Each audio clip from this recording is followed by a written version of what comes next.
David Fetter, Executive Editor Technical for Prepared Foods Network, and welcome to a Prepared Foods special presentation on culinary trends and product development.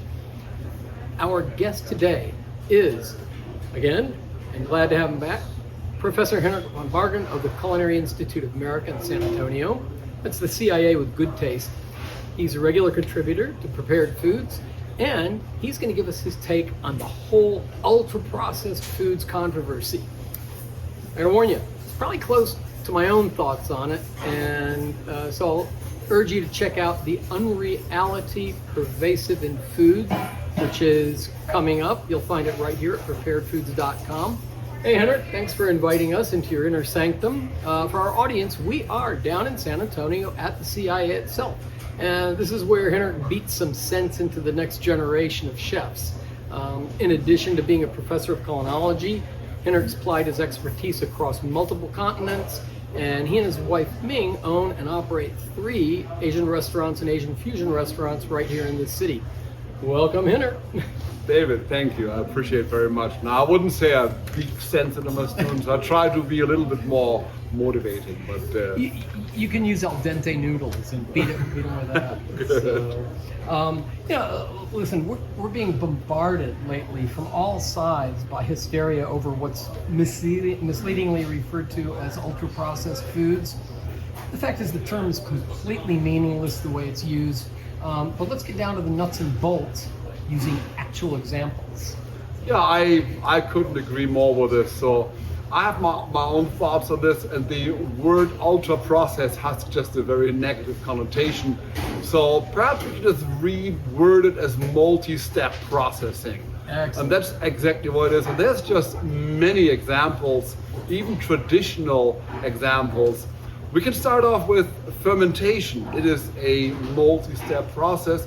And what I like to bring on there as a sample is sourdough. Just think about rye bread, which is always leavened with sourdough. It doesn't react well to yeast. And the rye itself is not particularly delicious. It's not particularly digestible. Nobody cooks rye as a porridge or as a pilaf, but what we commonly do is we ferment it into a sourdough. And if you look back in my home, something what we call, literally translate black bread, or what you might know as pumpernickel, that is a multi-day process, almost a week, from the grain or to the flour, which the first process is grinding into fine powder, or cutting it coarsely into what you might resemble as Irish oats or something along this line. And this is fermented for several days. And what that does, it breaks down phytochemicals, which enable then in turn us to enjoy the metabolic availability of all the nutrients in the rye. That's a great way to look at it. It's funny, since we're starting with fermentation, it's kind of ironic that a lot of people who are just freaking out over ultra-processed foods are the same ones who are diving into fermentation and making it such a huge trend. Exactly, that's it. So in general, fermented foods have a really good reputation, and we can really see fermentation as a multi-step process. But not only fermentation, we also have other processes. Think tofu. Right. Tofu has, in general, a reputation of being very healthy. Yeah, the ultimate health. The ultimate health. Maybe not everybody enjoys it, but you know what? Many people are also, it's a bit of a fear to be seen eating tofu because it has this kind of health halo reputation. But think of tofu, what it actually is. From the hard, indigestible soybean, it is now crushed, soaked with water, crushed into a fine slurry, strained out, boiled for a good 10 minutes, then potentially strained again, and then with the coagulant added, depending on where you are, these coagulants are different. Either it is magnesium sulfate or calcium sulfate. Now you can use acids to coagulate it, but depending on where you are, different coagulants are used. And then it is being pressed into a form. I would call this a multi-step process.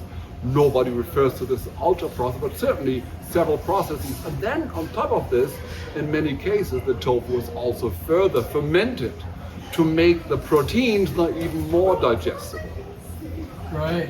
That's an excellent example because again, we're talking about a health food and yet by definition, which there is no definition, it would be ultra processed. Yes. So If we move on, we talk about nixtamalized corn. Nixtamalized corn, the base of Mexican cooking. If there's one thing you have to know about Mexican food is that they nixtamalize the corn. And what that is that their starchy field corn is briefly boiled and soaked in a calcium hydroxide solution, which fundamentally is viewed as pretty bad because it's a very high alkaline solution which neutralizes all organic acids, so we should think it's a bad thing. However, it's been done for centuries in the Aztec Empire, in the region of Oaxaca, and what nutritionists have found out, what it actually does, it makes the niacin, which is very abundant in corn, bioavailable or metabolically available to the human body.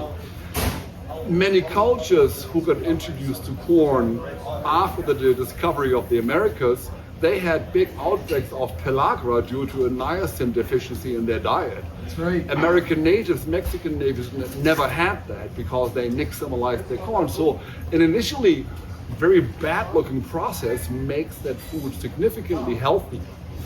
Yep, and speaking of, so everything you've told us about so far is in some way fermented or ultra processed, if you want to use that negative term.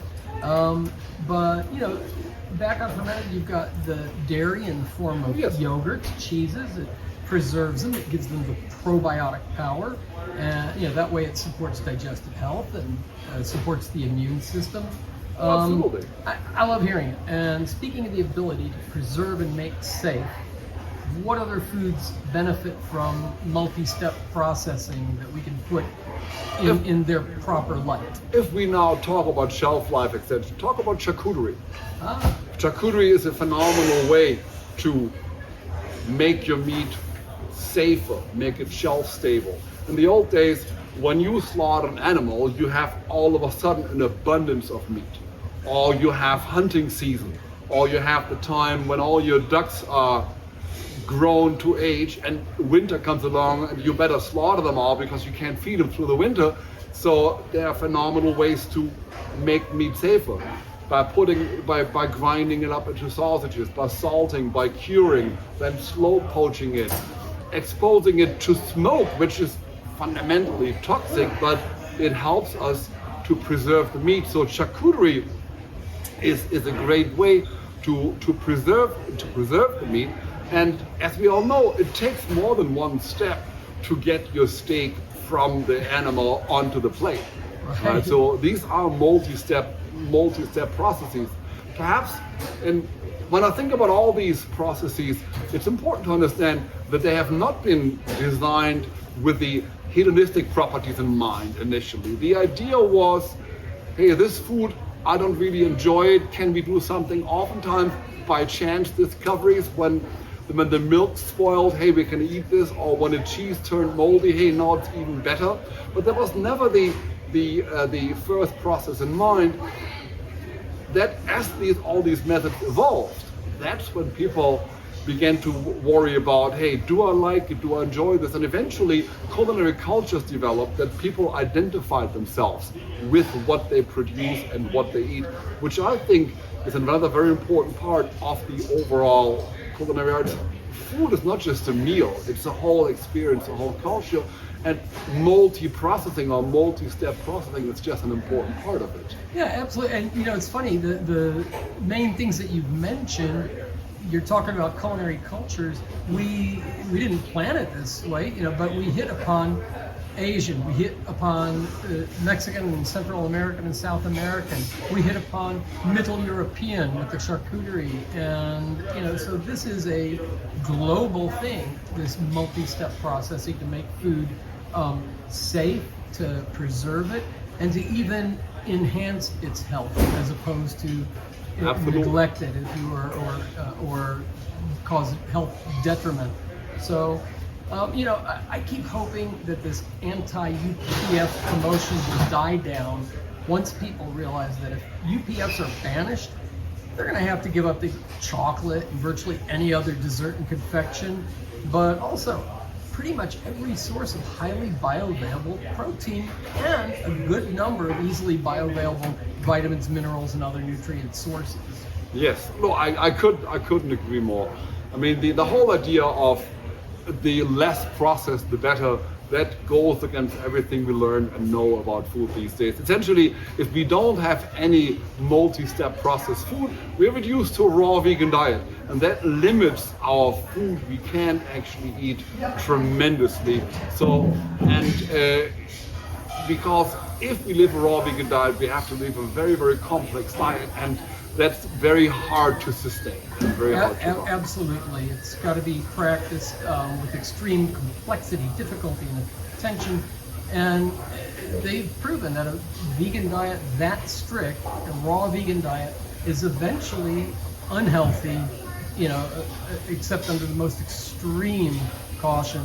No one wants to live like that. And that's leaving out the fact that a lot of it's devoid of much of the flavor and comfort of dining. Let's hope it doesn't come to that. Oh, I couldn't agree more. I couldn't agree more. Again, for me, for my world, when we apply multi-step processes to food, it should always, the first thought of mine should be quality improvement, digestibility improvement. The moment the prime objective will be value adding for the one who produces it, we're going down the slippery path. But if our first objective is I improve the digestibility, I improve the palatability, I improve the hedonistic aspect, I think we are on the right path. I hope so. I want to thank you for doing this. I know you've got to teach class in a few minutes. That's okay. We're cutting it down to the wire. But thank you again for sharing your perspective on the UPF controversy. I also want to thank our audience members for joining us. Look for our many videos and articles on culinary trends, including more from Chef Hinnerk right here, all at preparedfoods.com. Again, I'm David Fetter, Executive Editor Technical for the Prepared Foods Network, and this was a talk with Professor Hinnerk Von Bargen of the Culinary Institute of America, San Antonio. Until next time. Thank you for having me.